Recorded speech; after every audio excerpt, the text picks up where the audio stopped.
Sa lugar na to ay mayroong hindi magandang nangyari.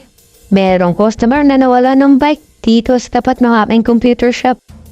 Ito yung aking iimbestigahan. Halika, samahan niyo ako.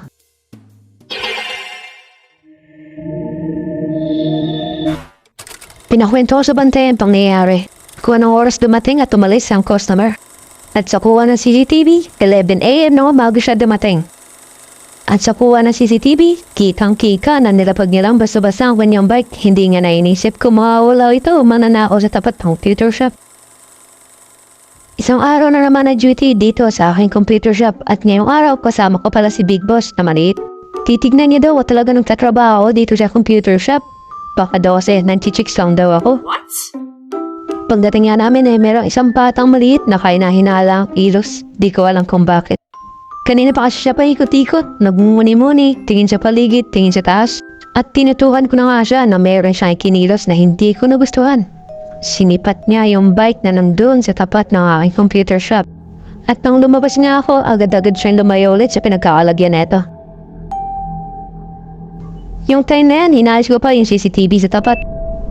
Nilagay yung cellphone sa tapat ng kotse ko kasi yan nga yung nagpa-vlog ako na naglilinis ako ng aircon.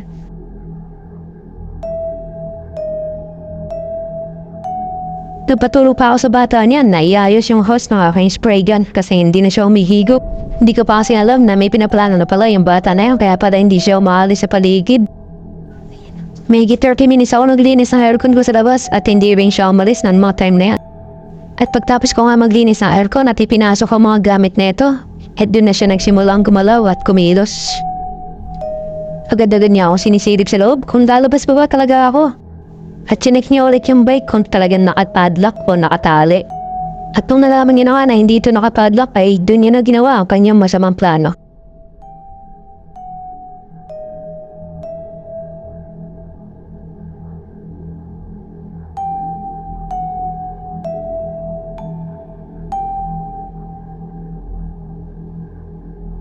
Ang simot ng pagkakakuha niya doon sa bike.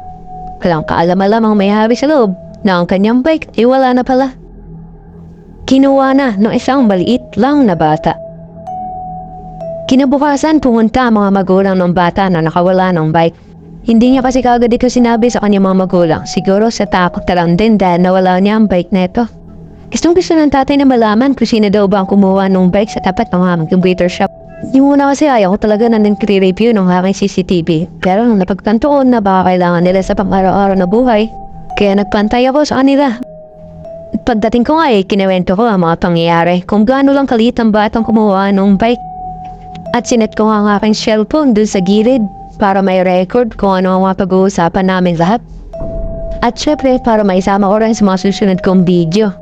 At sinimula ko nga buksan isa-isa ang mga nasid ko na ni-review sa CCTV. At sabi ko nga, isasend ko na lang sa kanila sa messenger yung kopya. Kasi nga, pupunta pa doon sila sa barangay para magpa-review rin ng CCTV doon. Para malaman kung saan daw nagawi at pumunta yung batang kumuha ng bike. At nung natapos na nga lahat, chinik ko nga aking cellphone. Dahil nga nirecord ko lahat ng mga sitwasyon na nangyari. At habang nire-review ko nga mga nirecord ko sa cellphone, meron ako napansin at kinagulat. Hindi ko nga pala napindot ang record button. Nakakainis, ang bobo ko naman. Hanggang dito na lang ulit ang aking video. Paki-follow and share na lang po. Maraming salamat.